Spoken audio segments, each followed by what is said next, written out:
the film, Almost Christmas, it has heart, soul, comedy, ensemble cast. At its core, though, what is the message that you want to communicate, that you want audiences to walk away with from the film? Well, I want audiences, and I can speak for, I think I can speak for my sister here, Monique, as well. We want audiences to see themselves and enjoy themselves and to love themselves and find the celebration in themselves in this moment. Monique it has expressed here during our interviews today that there's a new way in which her family looks at holidays, that every day is a holiday, that every day is Christmas, every day is a celebration. And I want to see that and feel that, because there's really instructive parts of this movie that sometimes you miss with all the laughter and all that. You miss all there. The kind of the sibling, the finding the healing between two sisters, or finding your son making an ethical choice. I love that. He makes an ethical choice, and right there on principle and everything else. So he's a politician, and we know we all have the thinking about politicians, but I think that's what we want to see, and we want to carry. We had two scenes with the great. Look here, I'm saying, you about somebody say great. We ain't nothing. The great Gladys Knight.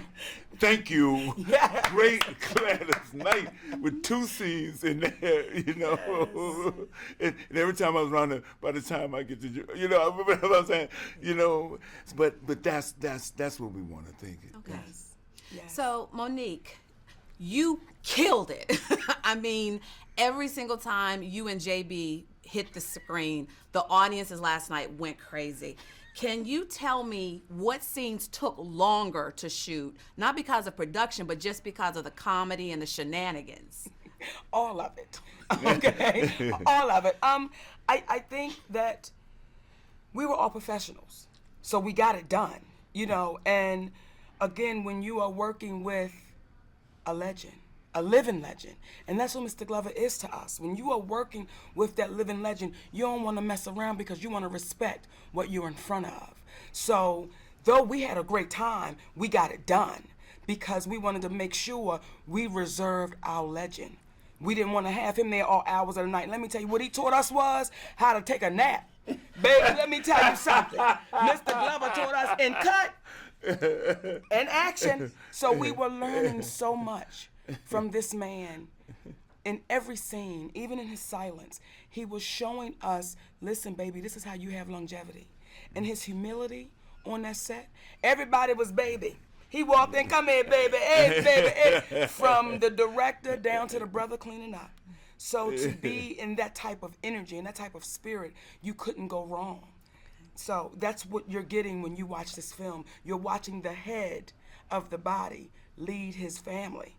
And that's what you get. Awesome. And then my last question, what is it that you think when Aunt May hit the screen, you telling people like it is, and you cussing people out, what do you think the audiences are just going to love? Why do you think they're going to love Aunt May?